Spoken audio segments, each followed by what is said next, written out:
What's happening, everybody? Welcome to another episode here, the Side Guys Football Forum. I'm one of your co-hosts on the side, joined as always by my good friend, my good buddy, the other half of the Side Guys, Mr. Tad the Side. And Tad, it's kind of unfortunate that, we just had Bipocalypse in week 14. A lot of people maybe got into the playoffs, missed the playoffs because of that.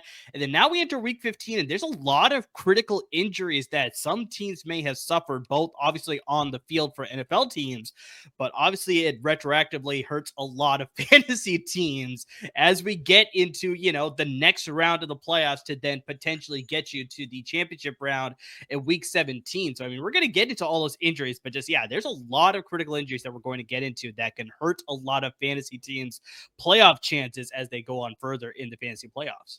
You know what's even more unfortunate? When a manager of a fantasy podcast is ousted in the first round in just an embarrassing fashion. Bring me my crown! Also, it's also embarrassing when the person who beat him didn't realize that it's only the first round of the playoffs. Like, pay attention. Sleeper does not give you a bracket. Why do they not give you a bracket? It does give you a bracket. Where is the bracket? You have to go in the league and you click the playoff bracket. What's there? Okay, you do the read. I'm gonna look for this. But yeah, as we mentioned, there's a lot of critical injuries that happen in week 15, so this could affect a lot of things when it comes to your fantasy team. It could definitely affect all of your betting needs, but the one thing that'll never affect is just don't affect who you bet with, and that is you should bet with our good friends at Underdog Fantasy, because they're very easy to use, very user-friendly. Just one of the better betting sites that me and Tad have both used. We've used a ton of them out there, but this is definitely the most user-friendly and very easy to use betting websites out there. And guys, get into the action. Use our promo code DESAI, DESAI. You could double up on your initial deposit of $10 or more, up to $500, courtesy of our good friends Underdog Fantasy.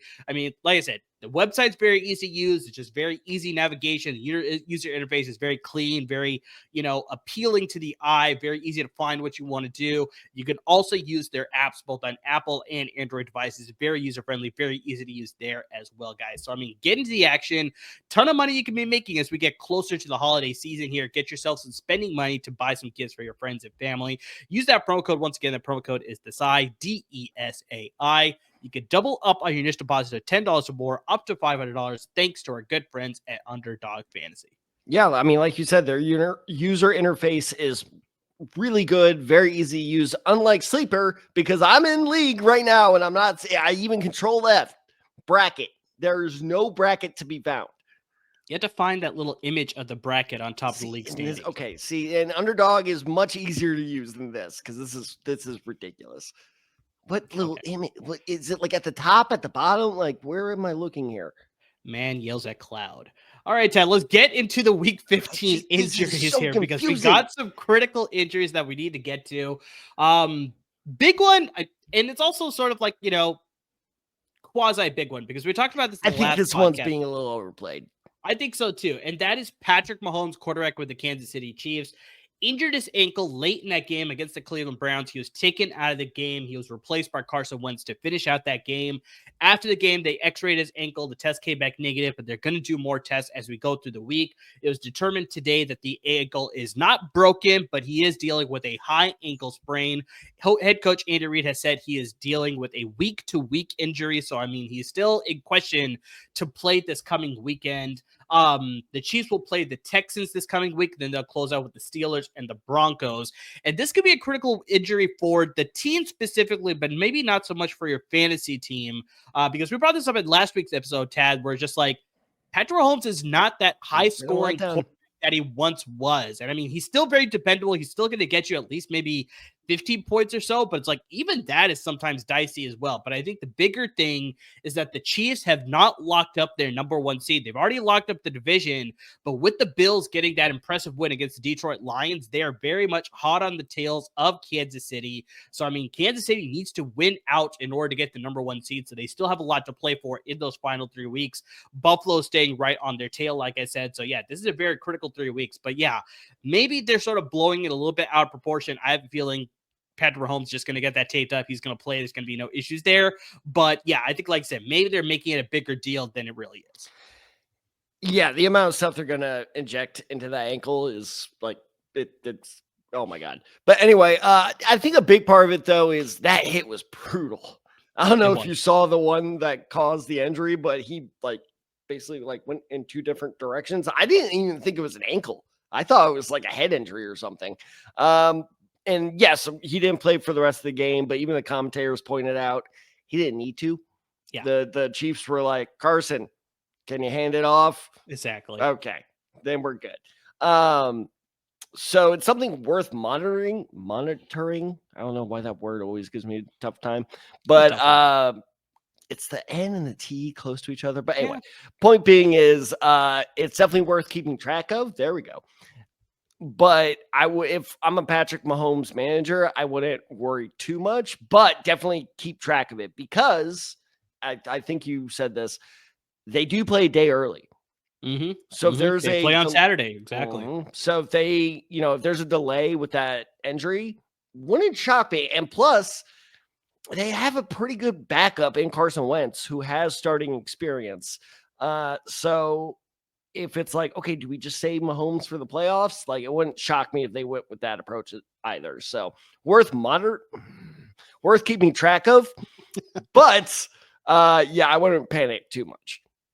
And you actually bring up a good point because we talked about this in last week's episode where Patrick Mahomes is not that same quarterback that we saw when he first came into the league where he's, had that 50 touchdown performance and he won the MVP and all that stuff. That's not the way the Chiefs are built now. So if a backup quarterback, Carson Wentz, whoever is inserted to take over for the Chiefs, it's not as detrimental for the Chiefs as maybe in years past where it's like, okay, he's not being asked to do as much as he was doing before. So it's like you said, maybe hand off the ball a little bit more. They want to get Pacheco back into the swing of things after he was coming off his injury. They still got Kareem Hunt. Their defense is taking more of a forefront from that team. But just, yeah, it still is, you're losing your biggest leader on that team, the guy who's, obviously taken this team, make them a prominent team in the NFL once again. So yeah, to lose him will obviously hurt. But just, yeah, maybe it's not such a big detrimental factor for the Chiefs. But yeah, if you are using him as your starting quarterback, just like Tad said, monitor how the week goes. They play that day early on Saturday. So yeah, just keep an eye out for that as we go all through the week here. So real quick, do you want to guess who is third on their depth chart behind Carson Wentz? That's a good question. I have no idea. Is it still Chase Daniel? I really don't think so. No, Chase Daniel retired. Yeah, that's why. He's a commentator now. Yeah. Really good Twitter follow, by the way. And Twitter, not X, because I'm not a douche. It's no one. Oh, so it's only the 2 quarterbacks there, Carson Wentz and Patrick Mahomes. Looking it up right now, they have 1 QB on their, is it 1? Just confirming. 1 QB on their practice squad. Chris, oh, good God. I would not have done this had I looked at this before. Is it Streveler? No. Oh, okay. It's way harder. Okay. Chris, oh, good God. Alodukan? I don't even know who that is. He is a 27-year-old quarter. He's 27, but only been in the NFL for 1 year. Okay. Out of South Dakota State. South Dakota State. Okay. Interesting. Go Jackrabbits. You know it. Chris Olodukan. I think that was it. Olodukan. Okay. Olodukan. Yeah. Still have no idea who that is. Nailed it, yeah. I think. All right, Ted, let's get to another quarterback injury here. This one maybe is not as significant even as the Patrick Mahomes injury here. Jalen Hurts, quarterback for the Philadelphia Eagles. So he was playing all this practice week with an injured finger on his non-throwing hand. He ended up playing in the game. They bandaged it up. He didn't miss a single snap in the entire game. But after the game was over, he was telling reporters that this did affect his game. But Tad, how much did it affect him? Because he still threw for 290 passing Yeah, yards. he fucked my bet. He threw 2 touchdowns, and he also rushed for 1 touchdown as well. So that hindered his performance. Like, what more would he have done against Mr. Steelers? That's what I'm wondering there. Yeah, unfortunately, you lost your bet because of that too. One time he does it in the last 3 weeks. But he didn't seem to face any hindrance of level of play. But he did say it did hinder him for some reason there. So this is something to monitor as the week goes along. But it doesn't seem to be affecting him that much. He was still able to have a very good game. The Eagles will face the Commanders, the Cowboys, and the Giants in the final 3 weeks of the season. Philadelphia is still very much in play for that number 1 seed because of that loss by Detroit that we talked about earlier to the Buffalo Bills. So that opens the door for both Minnesota as well as Philadelphia to climb back into that race to get that number 1 seed that seemed a little bit more elusive here. So they got things to play for, but I'm not as concerned with this because, like I said, he had a fantastic game against the Steelers, even dealing with that injury, even though he said that it was hindering him. So with 3 sort of quote unquote weaker opponents on the schedule on tap, I'm not too concerned here. Okay, he's fine. Next. Yeah, exactly. Let's get to the next one. This one, Ted, this one seemed a little bit rougher. This one happened on Sunday night. This is quarterback Geno Smith of the Seattle Seahawks. A little bit rougher. Smith got his leg rolled up on in that game against the Green Bay Packers. He was going down. A defender actually landed on his leg. His knee sort of bent a little weirdly. He was taken out of the game. He did not return from that game. Sam Howell stepped in to finish that game for the quarterback.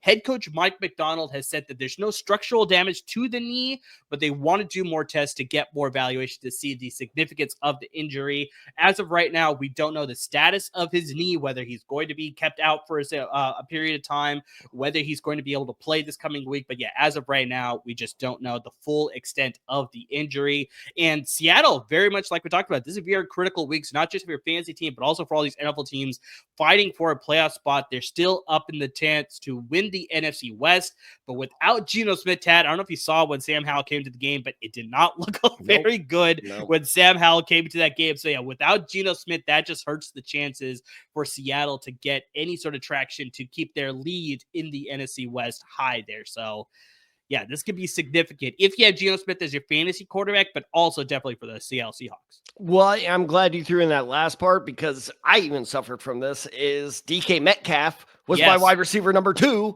Do you want to guess how many points he had? And Jigba, Tyler Lockett. I mean, all those guys will take a hit there. How many points did DK Metcalf have? I want to say half PPR. 3.5. Close. 4.3. 4.3. He totally fucked me. My team. Well, it depends on how Aaron Jones is doing. Although apparently he got vultured. No, my team only put up like 60 points because of injuries. Because I started Nick Chubb. Sorry, spoiler alert. But and DK Metcalf did nothing. And he's actually been on a bit of a cold streak. He only had me like 6 points last week as well. So, oh man, if you are a manager of one of the Seahawks receivers, I'd keep a very close eye on how this advances or how this progresses. Because, man, if Sam Howell's in there, and I like Sam Howell, I think he's a very solid NFL quarterback. But damn, these guys just cannot function if there is any type of change in this offense. Like, Kenneth Walker goes down, everything collapses. Geno Smith goes down, they can't move the ball further than 5 yards. It's maddening. If Geno Smith does not play another snap for the Seahawks this season, I don't know if you can start any of them. That's fair. And actually, I'm going to take it one step further for you. So your good friend Jason Davis, he plays in a Dynasty League. If I'm a Dynasty League manager of DK Metcalf, I may be looking to trade him because I think that emergence of Jackson Smith and Jigba is very real in Seattle. I think he is going to be that number 1 receiver going forward. I think, the head coach Mike McDaniel there and, what's his first name? Grubb. Oh, I have no idea why. Ryan Grubb, I think, right? That sounds right, sure. It's either Ryan or Chris, but I could go. It's your division, man. I left it in 2013. Yeah, I know. But just so Grubb really just seems to have found a sort of usefulness for Jackson Smith-Jigba over DK Metcalf, and it's like I'm not saying DK Metcalf's not going to be productive in this offense, but just I'm seeing Jackson Smith and Jigba just be more effective in this offense. So if I was a DK Metcalf fantasy manager in dynasty leagues, I would look to move him to see if maybe I can get some draft picks or maybe for some reason you can get Jackson Smith-Njigba in a trade returned back to you, because I feel like he's the starting guy going forward for Seattle compared to DK Metcalf. Real quick correction. I left in 2015. My bad. It was my junior year of college when they moved. And I burned my Ram shirt. But also, no, I think exactly like what you said. If you can buy low on Smith, on that guy, I think that is a very smart move. I don't think you can anymore. I think that was a move for like 5 weeks ago. But honestly, actually, I while you were talking, I kind of went. I know I agreed with you at first, but I'm actually going to kind of roll that back a bit. I think hold on to Metcalf for like 1 or 2 more years. I think Lockett's the one you want to unload. Yeah, Lockett, I think, is just pretty much he's done in this offense. And that's my whole point. I think they're going to try to hold on to Metcalf because he's just so good. Like, why would they, like, unless they got a great offer, why would they unload him? And I understand, his role shrinks as well. But even if it shrinks, that's still, it's kind of like a Mike Evans, Chris Godwin type of role, right? Where like Mike Evans, fantasy, speaking, is pretty touchdown dependent. Like if Mike Evans doesn't score a touchdown, he tends not to do great for you. And Chris Godwin just, eats up all those receptions. So I see that kind of relationship forming. So maybe you want to unload Metcalf, but I also don't think it's a bad idea holding on to him. But yeah, if you're a Lockett manager in a dynasty league, yeah, time to get off that shit. That's the Titanic, right? Like when Jack's like, Rose, hold your breath. Like that's Tyler Lockett right now. Yeah, I'm not saying like, trade him away for nothing because he has no value whatsoever. But just, if you could find somebody who's willing to give you like, first round pick in this coming year's draft, and you could get yourself like a solid running back, like your Omarion Hamptons or, Ashton Genty, wherever he lands, that's something I maybe would be more interested in than hanging on to DK Metcalf, where, like I said, you're sort of seeing that cold streak starting to creep up a lot more. So I could see a lot of that happening as the years progress because, we may see more Jackson Smith-Njigba for sure. There was room on the damn door. There was. Share the door, you selfish. All right, Tad. So you're talking about Nick Chubb. Let's get to Nick Chubb. So he suffered an injury in that game against the Kansas City Chiefs. He left the third quarter with a leg injury. It was determined that he broke his left foot and he will miss the rest of the season due to that injury. Honestly, Tad, it's just a tough break for Nick Chubb because obviously he was rehabbing most of the beginning of this season, recovering from that torn MCL and, injured ACL. So, he was recovering from that from last year back in week 2. He came into the season this year and he just wasn't looking like his normal self. He was scoring some touchdowns, but I think we talked about it. There was that one game where he was like on the goal line and it took him like 4 tries to get a 2-yard touchdown. It was a fourth down touchdown. That's exactly what it was. Yeah. You can tell they just wanted that like stadium moment for everyone to be like, yeah. Exactly. So it's like, you're seeing some of that just unfortunately you still take a lot of time to check out that rust. Fortunately, dealing with another injury. We'll see about his long-term prospects as far as coming back next year. Cleveland's eliminated from playoff contention. So, even if the injury wasn't significant, it's really hard for them to really play him that much this year. It's like more like, look forward to 2025. In his place, you definitely want to pick up Jerome Ford because in that game, he ran the ball 7 times and had 82 rushing yards, scored 1 touchdown. I will say that, just a little bit of grain of salt there, is that touchdown came on a 62-yard run. So most of his yards came on one play for the most part. But Ford and the Browns, they face the Bengals, the Dolphins, and the Ravens in the final 3 weeks there. So you got some good teams that you could run there, but just, unfortunate news for Nick Chubb, but just Tad, really quickly, before you get to your point here, is just that, how do you feel about Nick Chubb going forward? Like, as far as his fantasy stock. That was going to be my point is, okay. It was like Nick Chubb was standing, at the front of the ships shouting, I'm king of the world. And now he's a frozen corpse in the water. No, it's accurate. Bitch couldn't share the door. I feel a lot of teams, a lot of managers, drafted Nick Chubb to be on their IR because they hoped that he was going to be the same guy. Right, yeah. It was back off of IR, but just I don't know if we're going to see that anymore. He's just dealing with too many injuries the last couple of years. Why do I keep using words I can barely pronounce? It was a speculative. Oh, I actually nailed that. It was a speculative ad of like, kind of like, this company just tanked. It was like the GameStop thing. Right? Of like, buy low, let's see how high we can ride this fucker. Yeah. The only problem is it wasn't like the GameStop thing because he never hit a high. He had like one good fantasy game. I know because I have him in several of my leagues. No, I have very real concerns for, his career future. Because, you see this a lot. We saw with Todd Gurley. They Yeah. get one really bad injury around 29, 30 years old. I don't know exactly where he's at, but he's around that. They're just never the same. They're not bad, but they're just never the same. And he was very much giving off that vibe this season of just like, this is not the Nick Chubb we're used to. Yeah, I think Cleveland definitely, with a very strong running back class, Cleveland needs to look at maybe drafting one to possibly shore up that backfield. Because, yeah, Nick Chubb, unfortunately, maybe is looking like it's the twilight of his career now. But the hope is that he can come back, but yeah, it's not looking that way. Well, because like Todd Gurley became less physical, and that's what cost him his career. Yeah. Nick Chubb's he can't shift. Like, it's just whatever hole That was never his run style, though. That's never his run style. It kind of was, though. If you look at it, it was like a trucking, shifting, like kind of duels. That's what made him so good.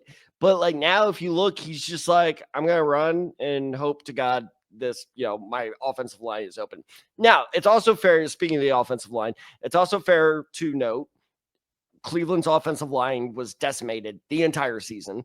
As Deshaun Watson's burner loves to point out. I don't know if you saw that. That's great. Yeah. That was amazing. Maybe my favorite story of the NFL season.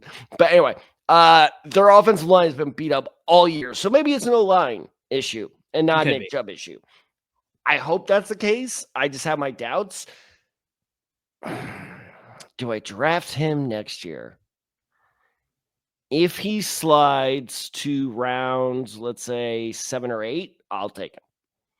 But if you're asking me, if you're asking me if he's the top 5 pick or top 5 round pick, no, he's out of that contention. Unfortunately, which is crazy. Yeah, 2-year difference. That's the NFL running back for you, man. It's very, very true. All right, Ted, this is a more significant injury, and that's David Montgomery, running back with the Detroit Lions.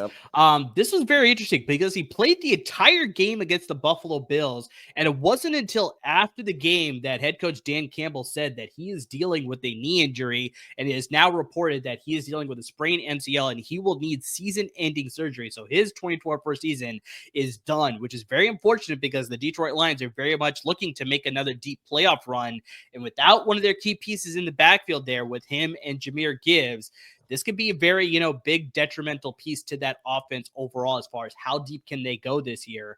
But yeah, he only totaled 9 touches for 35 total yards in that game against Buffalo. They weren't running the ball a ton.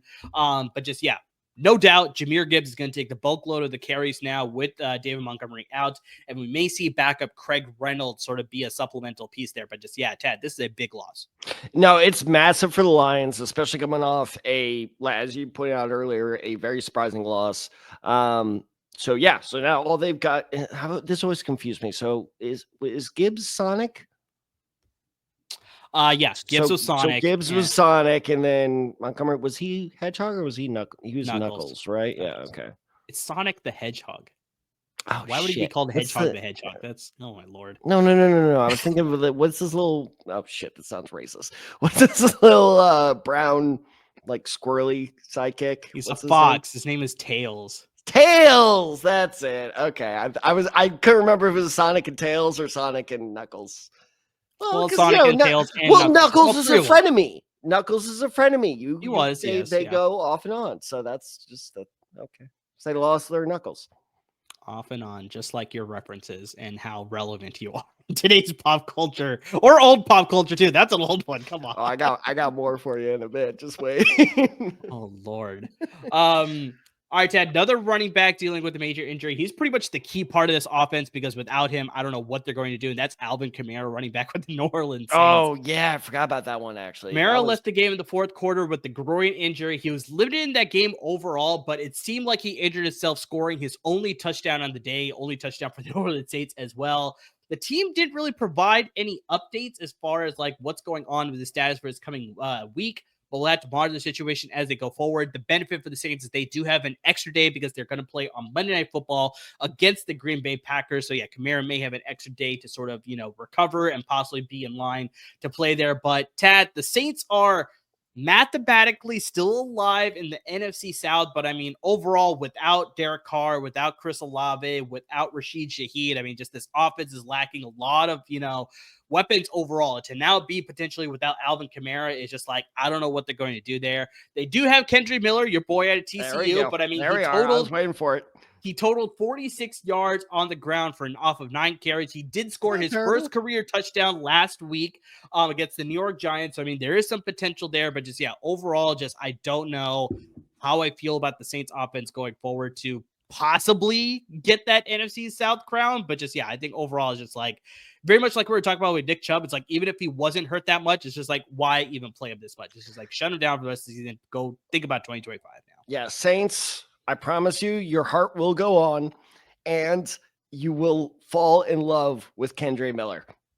Like, that guy is truly incredible. Really? I'm going to get no love for that. That was seamless. Because once again, you're using the same references over and over again. I have not done something different. I have not done a single Celine Dion reference yet. That's also Titanic, which you've done 2 references already. It's called repetition. Which is what you can only do. One trick pony. That is you. That's true. Anyway, point being is, in all seriousness, though, like, Kendrick Miller actually is good. And he just, I don't know if you've read these stories, but there was like a weird relationship between him and Dennis Allen where like they really didn't like each other. And Kendrick Miller apparently never actually needed to go on the IR. Yeah, but Dennis Allen put him on the IR just to kind of like spite him. And it's like, you read those stories, and you're like, well, no wonder he lost the locker room and got fired. So I think if Kendrick Miller gets a shot, you're going to see, I'm not saying it's going to be Kamara level good, but I think fantasy-wise, he's an interesting ad. If you're a little like, desperate for a flex play or something like that, it's not the worst one in the world, because I think he is going to get a majority of the touches in Kamara's absence, should he serve an absence. So yeah, no, I actually, and again, I am biased because, Kendrick Miller, go Frogs, but I'm actually wearing a Frogs hat, but I want to take it off to show my hair. But yes, I agree with your main point of just shut Kamara down. Like, what are you doing? Like, if Derek Carr gets hurt again, just shut him down too. Like, it's just do what you've been doing between fucking Jake Hayner and Spencer Rattler. God, they're both just terrible. It's like the Family Guy bit. Just like, kids, please. You're both just awful. Is that Family Guy? I thought it was Bob Burgers. No, that's Family. I think we've had this conversation before. That's Family Guy with Jake Gyllenhaal. Okay. Jake and Maggie Gyllenhaal. I don't remember that one. But yeah, I definitely remember Bob's Burgers for sure. Maggie Gyllenhaal, definitely the worst Rachel. Who was the actress that played the other one? I'm blanking on her name. The one, I almost said Tom Brady. The one Tom Cruise was married to? Katie Holmes. Oh, Katie Holmes. Katie Holmes. Yep. She was the better one. Yeah, that's fair. Only a couple more injuries that we want to get to. One more running back is Jaleel McLaughlin of the Denver Broncos. Yeah, I don't know what Sean Payton's deal is. I bring this up every so often, but just, he just has speaking of coach feuds or, whatever you want to call it. Yeah, he just has no reason to play Javonte Williams more. Like, I mean, he's going a lot more to Jaleel McLaughlin, which is why this injury is significant because, over the last few weeks, McLaughlin has been featured more in this backfield compared to Javonte Williams and rookie Audric Estime. He left the game against the Colts in the third game with a quad injury. Bigger concern, though, is that the Denver Broncos play on a short week against the Los Angeles Chargers on Thursday Night Football. So, if this quad injury is serious, even if it's not serious, there may be a chance where they're going to hold him out as sort of a precaution because then they'll have that quote-unquote mini bye where they won't have to play again for 10 days after this week. But, if McLaughlin can't play, then Peyton will have to go to Javonte Williams. Maybe they'll see more rookie Audric Estime instead of Williams for some reason. I don't know why he doesn't like Javonte Williams. But especially with the Chargers, man, this was so surprising, Ted. The Chargers just looked absolutely not like themselves against the Tampa Bay Buccaneers over the weekend. Mayfield had himself a great game. Bucky Irving had himself a great game. Derwin James was getting lit up. I think that's like the first time I've ever seen that happen. Yeah, I really just don't know what Chargers team showed up there because it was not the Chargers team that we've seen all season. Got an offsides. It was weird, it was so strange. But so they're definitely going to be playing this game very angry, very frustrated. They hope to sort of bounce back on the short week against the Broncos. So I'm not trusting any Broncos running back this week, even if Jaleel McLaughlin was playing. But now with that Jaleel McLaughlin, I still don't trust Williams or Estime this week. Fuck, after that performance, I don't trust Bo Nix either. That Colts Yeah, that was defense rough. is not good, man. That was The fact rough, that we kept picking him off, I'm like, where the fuck has this been all year? I swear, yeah, I texted Tad during that game after all the jokes we were making about all these quarterbacks coming back to the Colts. They had 3 picks in that game. Like, we made him look like an idiot, which was awesome. And then the bigger thing too, it wasn't even like the same guy making the picks. It was like 3 different guys made interceptions. So it's like the whole secondary. No, it wasn't even just the secondary. 2 of them were linebackers. You're right. Like, what the hell are you doing back there? Well, because the secondary is so bad, we got to drop guys back, which is why we can't defend the run. I hate him. I hate him so, dude. That trick play that broke me. That broke me. Did you see hear the viral video of Adonai Mitchell speaking about that play? No, I did not. What did he say? So the reporters were asking him, and then I guess Shane Steichen told Adonai Mitchell. He said that, okay, if the play's not there, eat it and just run the ball or just kneel yourself down. But he's like, the play was there. It's not my fault that Nick Benito turned into Ed Reed and intercepted the ball and ran it back. And I was like, fair. It did look like it was open. And Nick Benito literally shot out of a cannon to make that pick. So it's a little bit of this, a little bit of that. Of like, it's like, you still should have seen him though. But like, that was a very good play. Also, it's very odd thing an interception that I don't blame on Anthony fucking Richardson. Because he fucking sucked. He was like 4 for 13 through the first half. God, I hate them. I love them, but I hate them. Hold on to the ball. Hold on to the ball. Just make sure you just get 5 yards. 5 yards in the end zone, and then you can flip the ball. Or it's like, why hold it back here? Hold it in front of you, so at least crosses the goal line, then drop it. Keeps happening. It's confounding. I feel like this happens once every like 5 weeks. It's just like, hold on to the damn ball. This almost happened on a pick 6. I think it was yesterday or last week where there was a pick 6 and he flipped it and they almost called it back. Yes, I do remember that play too. And obviously this happened, weeks ago with Malachi Corley on the New York Jets. He did the same thing obviously there, but just like these guys lift weights in the offseason and during practice. So it's like, is it that heavy to carry the ball just an extra foot to cross the goal line? Like, so surprising. I just really just don't know. Like you said, why does this keep happening? Like, why do they just not take it fully into the end zone, then do whatever the hell you want? Like, just like, that was a very costly mistake there for sure. Taylor, I really don't know what's going on there. So I hate my life. All right, Tal, let's move on to the last couple of injuries here. Jalen Waddle, wide receiver with the Miami Dolphins. He is, quote unquote, super frustrated with his knee injury that forced him to miss the second half of the game. Oh, no, I did see this. Yeah, because it was the final drive of the game, and you could tell he was pissed. Not the game. It was the final drive of the first half because, he was on a blocking play for Devon Achane, and, he got his leg rolled up on him, and then, you could see he was visibly frustrated on the sidelines. Honestly, Tad, Waddle was getting more involved in the pass game the last couple of weeks, more than Tyreek Hill as well. Oh, that. Yep. And so then, biggest thing is just he's going to be missed in this offense going forward because, there's no other receivers on the Dolphins that really excite me outside of Tyreek Hill, obviously. But I think the one guy that could see a more influx in targets now is Jonnu Smith, the tight end. Like, he was already having such a good last couple of weeks, but now with no Jalen Waddle either, he could be definitely in line for a lot of big scores for sure. It was a game-winning touchdown, right? He got? Yeah, he did. Yeah, that was clutch as fuck. That game was awesome. Tua is so good. Tua, stop getting hurt, please. But Miami plays the Niners this week. Then they play the Browns and the Jets in the final 2 weeks. So the Dolphins are still very alive in the playoff race, but they need a lot of help, especially after losing Jalen Waddle now. Bad news for the Colts. Bad news for the Colts. That's why a lot of people are upset that the Colts lost that game because we handed for the second year in a row. We handed the Texans the division crown. Like, just here you go. Like, exactly. Anthony Jalen Waddle will be missed for the offense for sure. And the last injury that I want to get to, Tad, tight end Zach Ertz of the Washington Commanders. He left that game against the New Orleans Saints in the second quarter, hit his head pretty hard on the field, and he was being evaluated for concussion. They very quickly ruled him out for the rest of the game.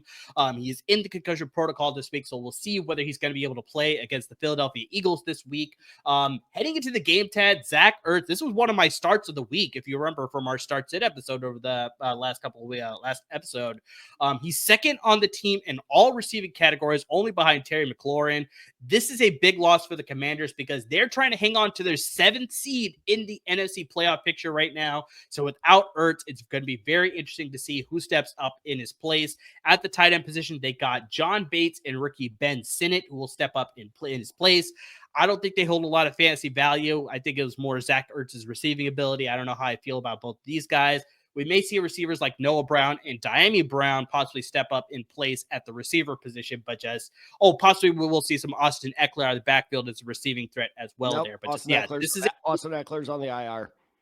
Well, there you go. Maybe we won't even see Austin Eckler. Maybe. Definitely will not. Definitely will not. So maybe Chris Rodriguez. We may see some Chris Rodriguez out of the backfield there. But yeah, this is a very big hit for a team trying to hold on to their final playoff spot in the NFC playoff picture there. No, yeah, for our YouTube listeners, the reason I kind of like raised my eyebrows is I totally forgot about Sinnott. I totally forgot he was a Commander. And I don't remember your draft opinion on him, but when we were doing our draft analysis, I really liked him. And I was a fan of his too. And I was surprised that he landed. I remember I was happier they landed in Washington before they signed Zach Ertz. Agreed. And I think that was both of our analysis of just like, that was a really good pick. But it felt like it was like, let's draft Ertz's successor type of move. So, yeah, this will be interesting. Let me look up his stats real quick. This will be 5. Oh, wow. He's caught a touchdown this season. 5 catches, 28 yards, and 1 touchdown. So, yeah, that'll be interesting. But in terms of, in terms of fantasy-wise, if this was week 3 or 4, I'd say, yeah, that's a good, like, add to, maybe, like, get ahead of the curve. It's playoff time. Don't waste your time. That's not a move you want to make right now. Dynasty leagues, worth keeping an eye on, though. It could be interesting for sure. But Zach Ertz is still showing that he could do it. So, yeah, it's very interesting for sure how it's going to go forward there in Washington. We'll see. I mean, we've seen a lot of tight ends just, kind of fade off. That is very true. You're very right there. Speaking of tight ends, Trey McBride, my Lord. That dude is just like Kyler. It's either Marvin Harrison Jr. or Trey McBride. Like, that's the Cardinals' entire offense. And the crazy thing is that Trey McBride has not scored a touchdown this entire I heard that. That was shocking. That was absolutely shocking. I love how I know how you were watching Red Zone. Stat. But yeah, no, I also have to give credit. James Conner. Holy shit, that man is monster. Did you see that stiff arm? Yeah. Oh my goodness. Just cracked the boat right in half. And there's a reason why they signed him to an extension as well. All right, let's get to our waiver in week 16 because, we got some critical injuries that we brought up earlier in the episode. So, you may need to make a move depending on the position that you have here. So, let's start the quarterback position here, Tad. We brought up Jalen Hurts. We obviously brought up Geno Smith. We brought up Patrick Mahomes. So, if you need to find a player instead of those guys, look at Cooper Rush of the Dallas Cowboys. I just that pick. As soon as I saw it, I was like, don't do the all right. Rostered at 6% of ESPN leagues, but Tad, Cooper Rush has now led the Cowboys to 3 victories in their last 4 weeks. Fun fact, that is the same number of victories that Dak Prescott has got to during his time as starting quarterback for the Cowboys this season as well. That's awesome. Rush is also very careful with the football, Tad. He has a 9-2 touchdown to interception ratio, so he's not throwing a lot of picks. He's thrown multiple touchdowns in 3 of his last 4 games as well. Rush and the Cowboys will play the Tampa Bay Buccaneers this week. Tampa Bay has allowed the 3rd most passing yards in the NFL, and they are tied for the 8th most passing touchdowns allowed as well. Honestly, Tad, I think Cooper Rush just needed to get a little bit more acclimated to the offense. I think the offense is sort of building around him as well. So if you need a spot start, because most likely all the other quarterbacks are taken in your league, and if you're in the playoffs, nobody's crying for you that you're missing your starting quarterback if they got hurt, if you're a manager of Patrick Mahomes, Geno Smith, or Jalen Hurts. So yeah, this could be a situation where it's like you need to find a guy off the scrap heap there. I think Cooper Rush in a matchup against the Buccaneers could be a pretty good spot start. Maybe get you at least 15 points. I think that's something that I'd take, especially from the starting quarterback at this point in the season. Here's my problem is his consistency, right? Because he looked awesome this past week. I'm sure you saw this. He's coming off his best game, yeah. That rollout passing on the run touchdown, they count that as a touchdown, right? They confirmed that? I believe so, yeah. Okay, yeah. But even if they didn't, that was fucking amazing. I was like, who the hell is this guy? But that's also kind of my issue of just like, oh, now you're deciding to look good. So is that the Cooper Rush we're going to get moving forward? It's fair. Like, that's my one issue with everything. Let me look it up real quick. So Cooper Rush, 3 touchdowns, 1 fumble. Okay, no picks. 2. Okay, not terrible. Another worry I have. Do you know who the Cowboys play in 2 weeks? Good question. I don't. They're at the Philadelphia Eagles. That's fair. That's tough. Cooper DeJean already has the Coop chance. I did not know that was a thing until this weekend. He's a rookie. It's pretty standard chance for any player with the Cooper because they do that for Amari Cooper too. Well, okay. I'm so sorry. How long has Amari Cooper been in the league? I know. Cooper DeJean's been in the league for a year. Not even. That's also Eagles fans for you. Oh, yeah, that's also true. But point being is, if you do it, it's not a terrible 1-week rental because, man, damn. That's exactly what I'm seeing this is. It's just a 1-week play. Okay. I thought this was like a full-on like playoff through because, all right, no, I don't. God, I don't hate it, but I just have my reservations, because it's just like it's Cooper Rush. But like you said, like if you need it, then go for it. Now, like I said, at this point, all the other quarterbacks you're taking, you're kind of like I said, nobody's going to throw you a pity party, so you got to get whoever you can off the waiver wire. This seems like one of the better options out there. So it's too funny you should say that. So while you were talking, I was looking up other quarterbacks, at least on ESPN, rostered under 50%. There were 2 that popped out that I like more. One is Matt Stafford, who we brought up last week that we like. The other, what did you text me this week? I texted you a lot of things. Yeah, this weekend where I got very snarky with you. Like, thank you. I'm aware. Jalen Hurts? No. Because the fact that then I don't remember. I have Aaron Rodgers on my bench. Had I started Aaron Rodgers, I would have buried you. You would have. But in all fairness, Baker Mayfield came back, so it ended up working out for you. But Aaron Rodgers only rostered in 45% of ESPN leagues. But who do Rodgers and Stafford play this coming week? That's the big thing. Good question. Let me check real quick. But no, my thing is Rodgers. I think the big thing with Rodgers, Tad, and I don't mean to interrupt you, but it's like I think he looked good because they played the Jaguars. This helps. That's the bigger thing. Yeah, well, that's also true. So they play. How about that for chances? They play each other. Well, there you go. See, so I don't know if I like Rodgers against the Rams. I don't like. I love Rodgers against that Rams secondary. Are you kidding me? No way. I don't know. I think that just worries me against both teams there because Matthew Stafford's been very up and down this year as well. Same thing with Aaron Rodgers. So it's like I don't like the matchup for either of them. Okay, fair enough. Agree to disagree. Also, last question here: where did Cooper Rush go to college? Eastern Washington. No, he didn't. Oh, Cooper Rush. Damn it. I thought you said Cooper. I was thinking Cooper Kupp. God damn it. Oh, shit. Cooper Kupp, you're correct, but Cooper Rush, not correct. Oh, fuck. Where did he go? It was somewhere in the Midwest, right? Yes. It wasn't Eastern Illinois. I would have remembered that. I have no idea. The Chippewas. Oh, Central Michigan. Damn it. Damn it. All right, Tad, who you got a running back for us? Because you got our running back waiver wire pick. For this all right, so this is kind of a pick where it's like, I put the diamond in the jacket. I put the jacket on her. Where it's like, where the hell is this coming from?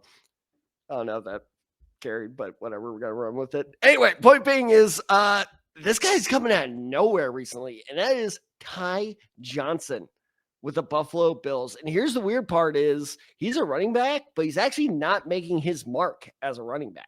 The last 2 weeks, he has scored in the double digits, again, at PPR league, as a receiver.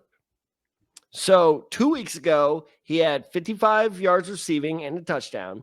And then this past week, he had 115 yards receiving off 5 receptions. What is happening? I guess their receiver depth chart is just so low, and that was a big concern we had, which is obviously why they traded for Amari Cooper, who has been a massive letdown. So yeah, I think it's time to trust this guy. Like I said, it's like the diamond in the pocket. I just you kind of reach it. Oh, you know what? That would have been so much better. When Rose reaches in the pocket, she's like, "The fuck is this?" and pulls it out. It's just like, "Oh shit, it's a big ass diamond." How did she not know that? Also, how did the diamond stay in the jacket? I don't know. That's always driven me. The ship sucks them down. They lose each other. A guy tries to drown her, and this entire time there's a 5-pound diamond in her pocket that she just never realizes. It's just that movie might be overrated. Might be. Huh. I mean, I don't know. Made Leo's career. Now you can Started it, yeah. Well, yeah, there you go. Anywho, point being is the diamond in the pocket is Ty Johnson because do you want to guess? And I'm not even going to do over under. Do you want to guess what his roster percentage is in ESPN? Ty Johnson, probably like 1%. Damn it. We should have done over under. It's 0.9%. 0.9%. 0.9%. But I'm telling you, for a guy that is rostered at 0.9% and scored double digits in back-to-back weeks, I don't know. That shows to me there's some interesting potential there. So if you're like really hurting for a flex spot, it's a massive risk. I'm not going to say it's not, but kind of like what you were saying earlier, at this point of the year, there aren't a whole lot of good running backs out there. I know the hot pickup of the week is going to be Tajay Spears. I think that's, fool's gold because this is the only good game he's had all season. And Tony Pollard, oh my God, I actually hit that on the first try. He is still out touching Tajay. Tajay Spears just made the most of garbage time. Yeah. That's all he did. Because if you look, like 70% of his yards came off that last drive where they scored. And he had like a 40-yard catch. So Tajay Spears is going to be the hot name where people are like, oh, no, maybe it's – now, if I'm in a dynasty league, maybe with Tajay Spears, possibly I could see the promise there. But if you're in a redraft league and it's just your playoffs, stay away from Tajay Spears. I actually like Ty Johnson a lot more. Last question for you, Mer. Ty Johnson out of? Oh, good Lord. Lord. I had to look this up too. I had no idea. Party wants to say Alabama, but I know that's wrong. Yeah, it is wrong. Yeah. I don't know. Maryland, yeah. Never would have guessed that. You want to guess the team that originally drafted him? Because I knew he was a Jet, but I never knew he was part of this team. Ty Johnson. Baltimore? Oh, close. You were in the division. The Steelers drafted him in the 6th round. Steelers drafted him. Yeah. Never would have got that either. I had no recollection of him as a Steeler. Yeah, I knew him as a Jet. That's probably where I most remember him. And then, now with the Bills here.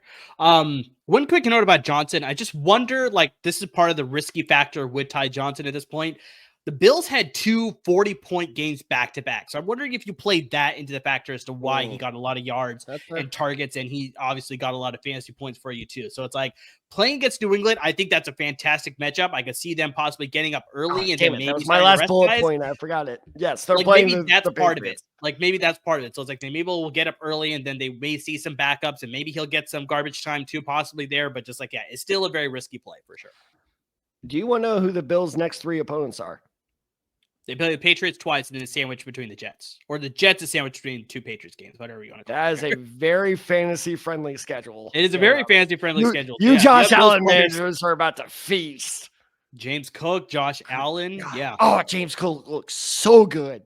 Yeah, against Detroit of all teams. If he could do that against Detroit, you best believe he's going to have a great game Amari Cooper against the Patriots and the Jets for sure. Amari Cooper still didn't do shit. What is going on with him? Very interesting. Very interesting. All right, Tab, we're going to get to a wide receiver position here. Also very risky, but I think there's some things that are going to benefit his reasoning as to why I'm having him as a waiver wire pickup this week. And that is Jalen Coker, wide receiver with the Carolina Panthers. Where? Rostered in only 1.4% of ESPN leagues right now. Where? Oh, Coker. Sorry. Carry on.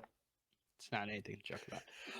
Coker has been generating a lot of looks because of that, Adam Thielen missing a chunk of time, and then obviously Deontay Johnson being traded to the Baltimore Ravens. Another big reason to like Coker off the waiver wire this week is because rookie Xavier Legette, this is one thing that I saved from an injury report here, but he is dealing with a groin injury. He's considered week to week, but he has already been ruled out by Dave Canales for their upcoming game against the Arizona Cardinals. So he's not going to play this week. So we'll see a lot of Adam Thielen, and then opposite of him, we'll see Jalen Coker. So Coker has had back-to-back games with 6 or more targets, and he scored a touchdown last week against the Dallas Cowboys. I think this is a very sneaky addition in your flex spot if you need a guy to play this coming week with Xavier Legette out. And I think the Panthers are obviously looking forward to next year. They want to see what they got as far as the roster is concerned. You have to remember they traded Jonathan Mingo to the Dallas Cowboys, so they have a very thin receiver depth chart. So I like Coker in a spot start this week if you need a wide receiver pickup this week. Yeah, I mean, Coker, really this whole Panthers offense has been kind of like finding a child when the ship is sinking and you're like, oh shit, maybe I'm not dead. Because like they've really come alive the last couple of weeks where it's like they're no longer a joke. So no, I actually really like this pick a lot. I was kind of kicking myself because I almost took him in our DraftKings league. I was like this close to doing it, and I didn't pull the trigger, and I totally should have. So no, I think this is a great pick, and it's very clear they are grooming, maybe not the best term to use. They are building him up to be the successor to Adam Thielen. I almost said grooming. Could be. You can't really say they're grooming him to be anymore. God damn it. Yeah. Damn pedophiles. Taking everything away from us. All right, so let's get to the tight end position here. I'm going to go with Pat Freiermuth, tight end with the Pittsburgh Steelers, rostered in 51.2%. Another guy who has a chant. Is it Pat or no, Muth? They keep saying Muth. Muth. Okay, Muth. That's it. Yeah, Muth. Gotcha. Yeah. Oh, it's kind of like when the Panthers would do Moose. Yeah, exactly. Exactly. Moose and Muhammad. That's a good throwback. His son is at Texas A&M, if I remember correctly. What? Right? I'm pretty sure. Yeah. All right, I'm on it. Musa Muhammad II, if I remember correctly. Oh, not junior? Okay, good to know. No, not junior. I think it's the second. Pat Freiermuth has scored double-digit fantasy points in 3 straight games. This is a result of scoring a touchdown in 3 straight games as well. Russell Wilson is looking his way. I think he's averaging 5 targets per game over those last 3 weeks as well. So, I mean, he's a safe option for Wilson in this Pittsburgh offense. Because, Tad, if you look at their wide receiver room, it's built on a lot of home run hitters because you got Calvin Austin III, you got George Pickens, you got Mike Williams. These are guys that are not chain movers. They're more of those chunk plays, home run threats that are going to get you a deep ball, but they don't have a chain mover, and that's exactly what Pat Freiermuth is. So when Russell Wilson needs to get out of a jam, scrambling out of the pocket, he's going to look at Pat Freiermuth's direction a little bit more instead of he doesn't have that arm strength that he once had where he could just sort of go the opposite field and throw it across his body to get a deep pass to one of his receivers there. So I like Pat Freiermuth to generate a lot of targets going forward. I very much like him. As you're going in the fantasy playoffs, he is a very good ad to keep for the fantasy playoffs, the entirety. I didn't even get close to spelling Moosin, right? No, of course you did. I thought it was Mousin. I think it's Muhsin, if I remember correctly.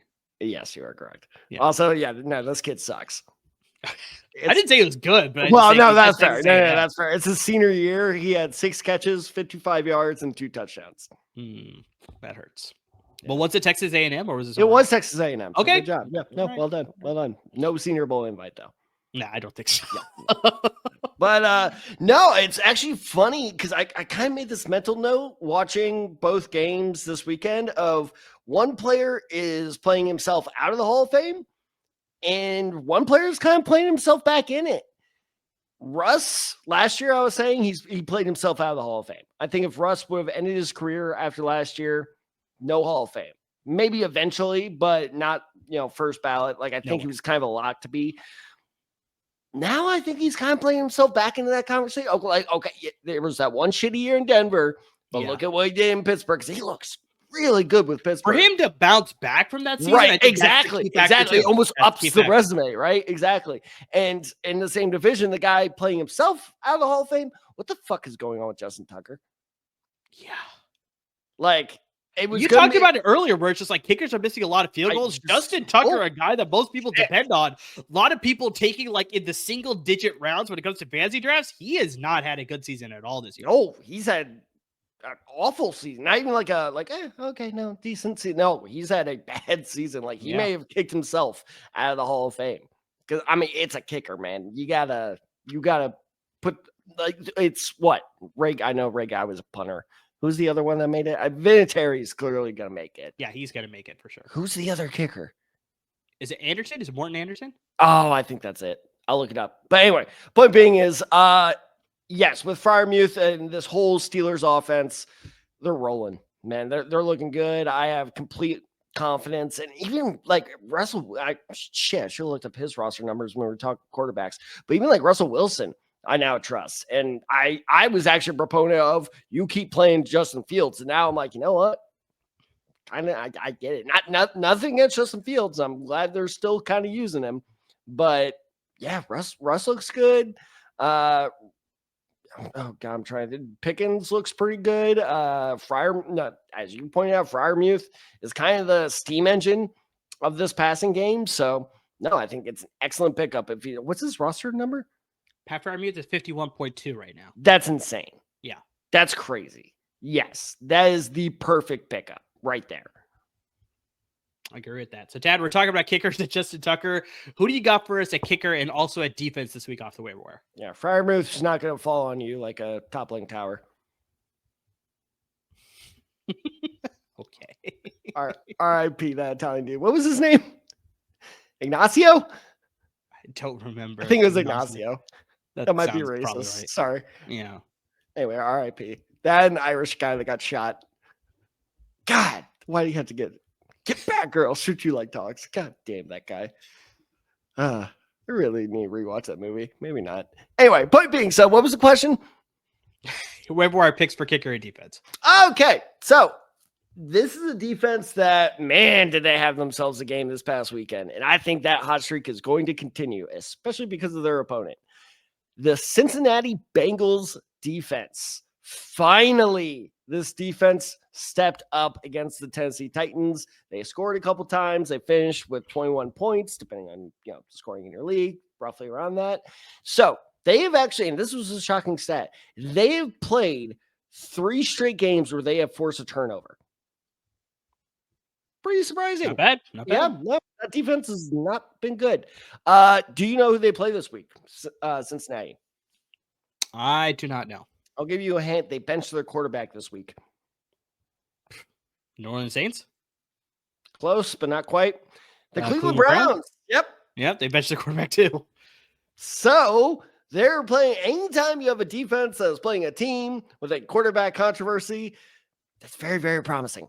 So if you need a defense, if your matchup's not great this weekend, and I have the Jaguar is playing this week, because actually I may take my own advice here. But anyway, depending on that, the Bengals defense, I think, is a pretty safe bet to go with facing a, let's say, struggling Browns offense, which, as we pointed out, lost one of their best players. In terms of kicker, I don't know what to make of this team, man. They're so up and down. It's so confusing. Chad Ryland of the Arizona Cardinals. It's a good pick. So he's scored double-digit points in 2 out of the last 3 weeks.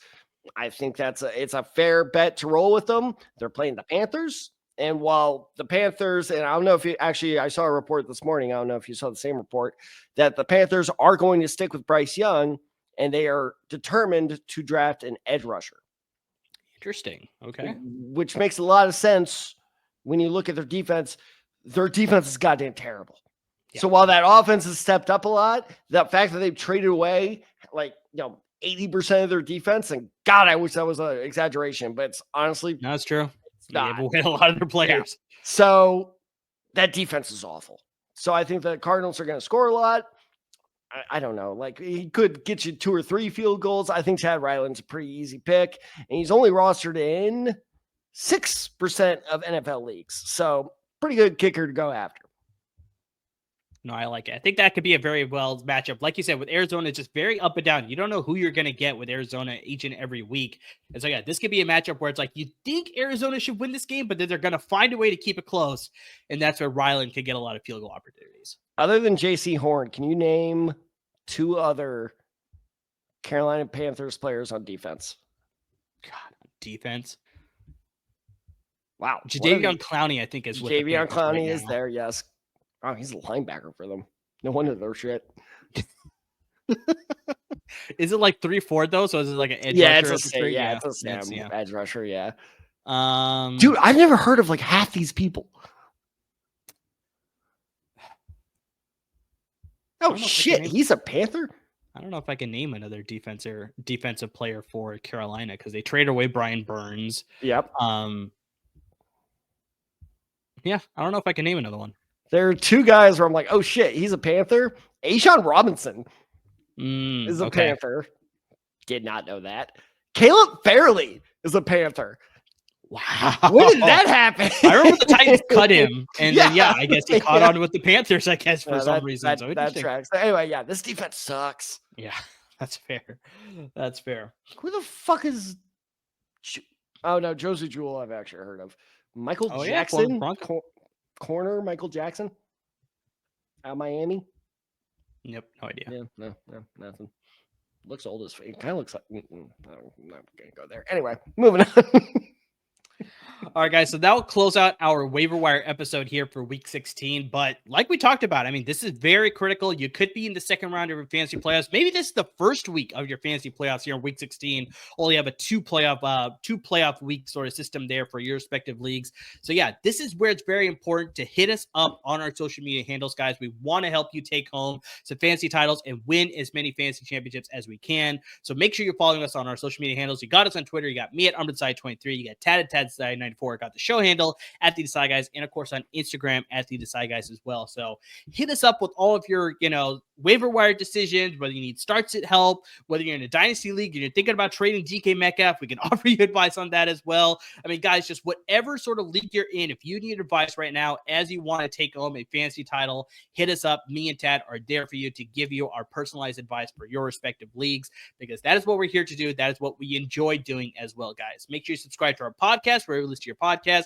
Make sure you subscribe to our YouTube channel as well, guys, so you're always up to date with our YouTube channels. And please make sure you're supporting our parent network at LAFB Network, because they're giving you a lot of great content when it comes to the Rams, and that they're probably giving you a lot of analysis as to what happened to the Chargers against the Buccaneers. They got you covered there. So they give you covered both of those teams at the NFL level, and they got you covered with the Bruins and the Trojans as we're going along with the transfer portal and all that's happening for all the teams that didn't make the playoffs.